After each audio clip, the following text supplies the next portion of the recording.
month, right? So I think there's an idea that like, oh, well, we'll post this thing on the blog or we'll write this article and then, you know, hopefully people will check it out. I think you have to be really specific about why you would start a blog and then also how you're going to promote it. And I think this is a great place, though, to think about that other part of the relationship with your donors and constituents, right? So how do you actually build a good relationship? It may be through something like a blog because you're offering valuable content there.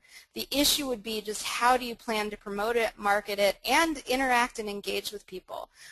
You know, some organizations, you know, because of fear of, you know, backlash or you know, people who don't agree with their organization and things like that will turn off things like commenting in blogs because it's just too risky to deal with some of the negative impact.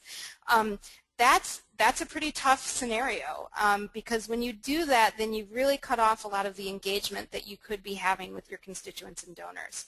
So, so thinking about a blog, again, I think that needs to be a pretty strategic decision. You need to make sure that you're resourced for it, that you have the staff time and are able to invest in it, and then also really thinking about it as a way to build that relationship with somebody. That blog can be a lot more about the value you're offering a constituent versus, well, we want to push out an article about our latest and greatest thing. So I think it can be a great way to connect. It just has to be planned pretty carefully. Okay, thank you. Another question that just came in is, we all know how important it is, you know, to thank our constituents, to thank our donors, and to show appreciation to them.